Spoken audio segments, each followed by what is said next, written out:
So identifying the character Toby as a potential depiction of histrionic personality. How long? Um, Either into the episode or into getting to know her, did you feel that she may be afflicted?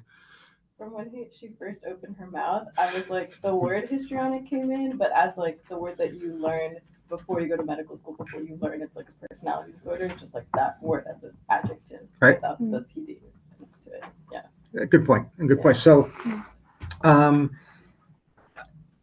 histrionic personality disorder requires, I believe, 5 diagnostic criteria. I'm guessing because most personality disorders require 5. There is no chance that she demonstrated 5 or more traits. On the other hand, you begin to feel that this is something that you might be able to clinically suspect and therefore investigate if this were an office setting. Why? How does that happen? Not for this particular clinician or this particular patient, but explain to me how things like this come to mind when clearly content-wise, the patient, we'll call her Toby, is only in front of you for moments, yet you're thinking this might be histrionic personality. What's going on there? Can't call it intuition. You're too young.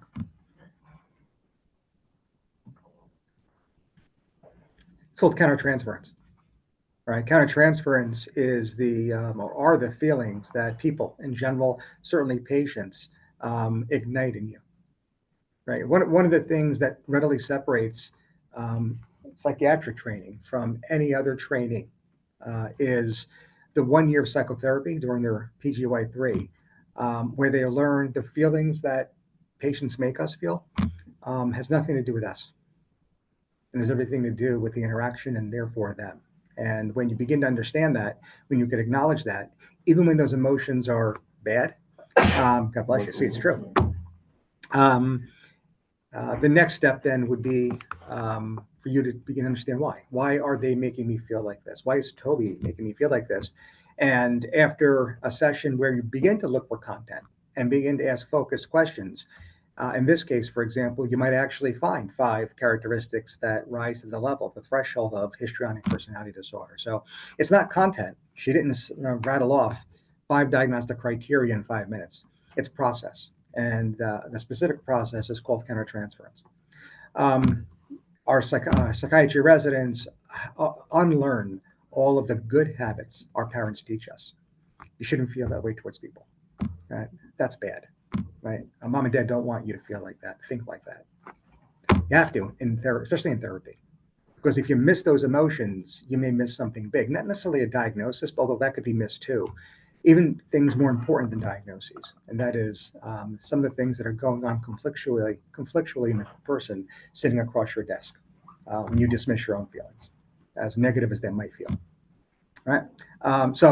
And you nail it. I mean, I think she does have histrionic personality, despite the fact that she really doesn't give us full criteria.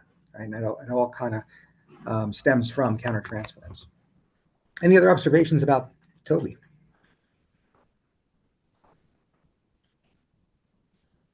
Did you like her? I gotta know. I think it was interesting how. Would your parents be proud now? This is a great example of how we have to undo that. Like, now, don't go back and tell your mom and dad we're doing this. Oh yeah, with Toby, I think it's interesting how like at the comedy show she can heckle and do all that, and it's kind of acceptable, but also a little bit annoying. But it's at a comedy show. But then when it happens to her at the office, that's considered totally inappropriate. It's like just the idea that in certain social settings things are accepted and in others it's totally not. Most definitely. Oh yeah. Yep. So social settings build an unwritten curriculum. There's no way a medical student has ever entered my office and thought to sit in my chair. Right? Yet when you enter a room, that necessarily just because of the way, the type of furniture, where it is, and then who's in that space, can absolutely have you sit in that chair. Social situations build an unspoken curriculum, a hidden curriculum, and that's a hierarchy that is embedded and not necessarily conscious. Right? That's what's going on here too. Yep. But you avoided the question. Who else wants to render? Did you like Toby? I got another no. It's difficult to admit that you don't like some people. But again, that's countertransference. If you dismiss that feeling, and I don't know if this episode really kind of bears it out, but you could miss something clinically significant, right? And I would equate this to your not liking or your being rubbed the wrong way by somebody who appears combative, to find out that the glucose is 20. If you ignored their combativeness and said, "My mom and dad taught me not to judge people," you might miss that life or death situation. And that's a little over the top in an example, but you get my point. All right. It is not okay to dislike someone and then, call the cops on them or, get somebody to follow them or fire them. But acknowledgement is just a sign that you've got to help them, and where that help is needed, probably. I just have a quick question. So, like, on this principle of countertransference, where you like actually acknowledge your feelings, I was wondering how you think that interplays with that whole concept of, a bias in the healthcare system, where we know if we treat people that don't look or experience the world like us, they may receive different or reduced health outcomes. So if I'm actively like acknowledging those feelings, which may be rooted in a lot of like societal determinants, how do I also like reconcile that to make sure I'm not providing inferior care to my patients? Yeah, so I think there's an academic answer, which I'm going to obviously give you right now, but there's also a practical one too, which I'm not so sure is realistic, and I'd actually like to hear your feedback on that.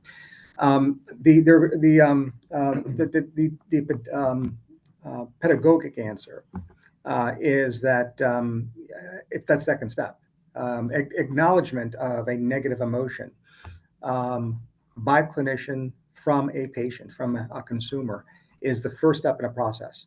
To actually acknowledge, this person frightens me, I'm afraid of them, is a breakthrough. It's a necessary first step. It's foundational. But if that's all you do, you haven't done anything for your patient. The next step is some introspection. Why?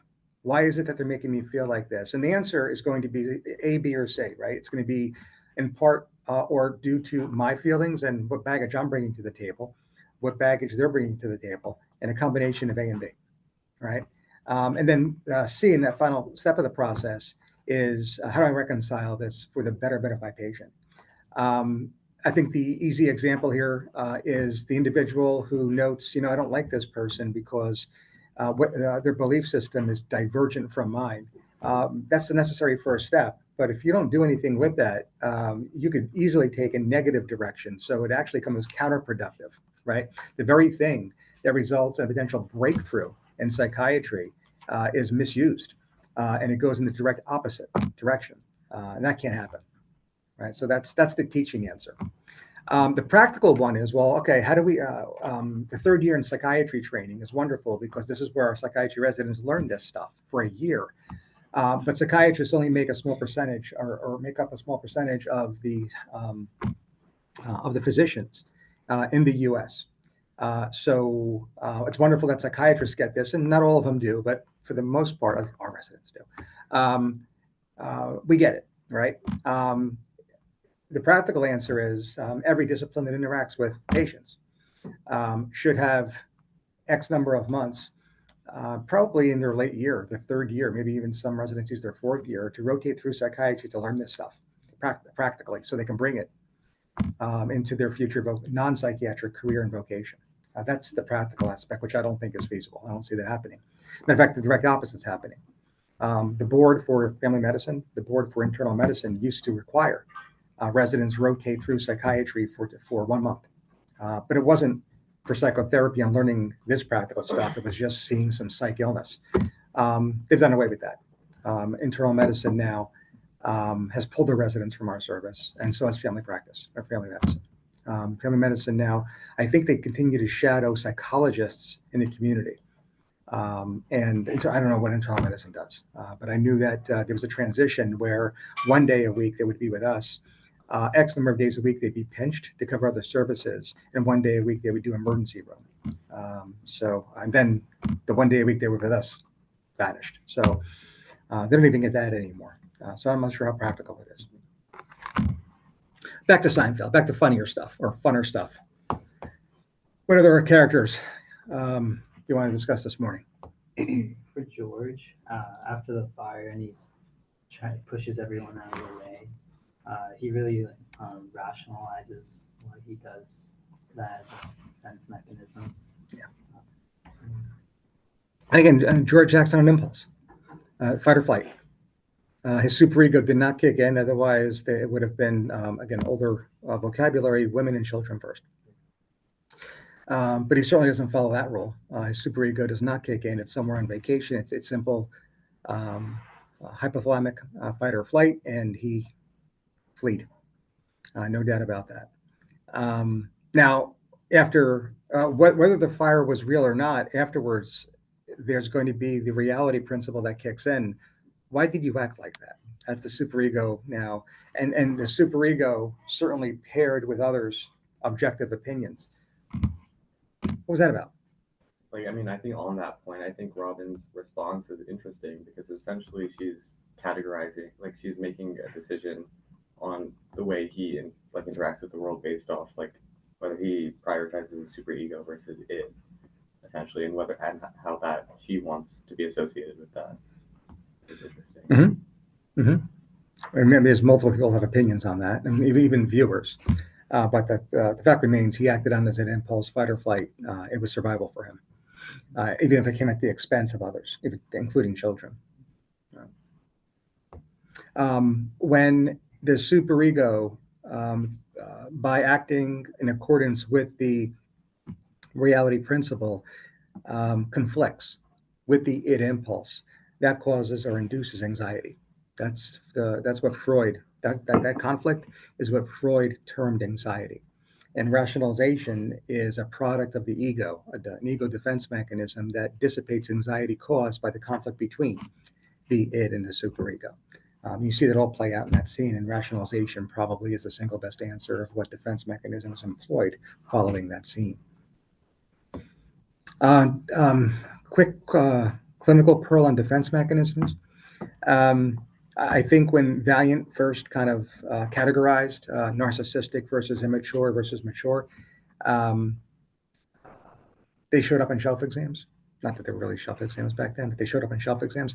I think clinically, and they may or may not, but clinically, it has less to do with the initial categorization.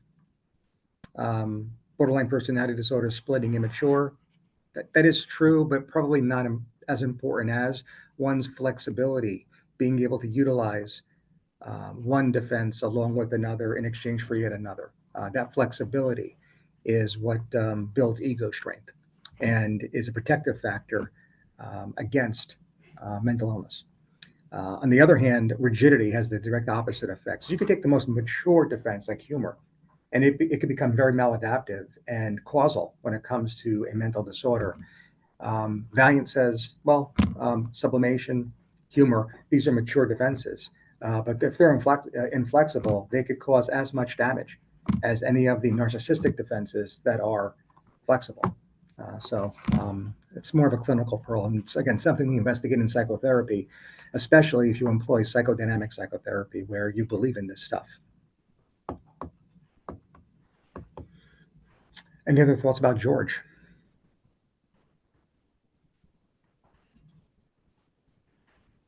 Any other characters I'm discussed this morning?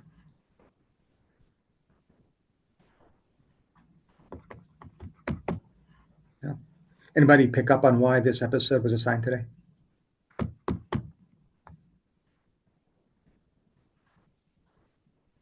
No? Because of what we just talked about, like the ego defense and the fire. No. Well, the fire, yes. It has something to do with the fire. It was also something to do with another issue or topic you brought up, the two of them, the fire as well as one of the characters. Who else did we talk about this morning? Yeah.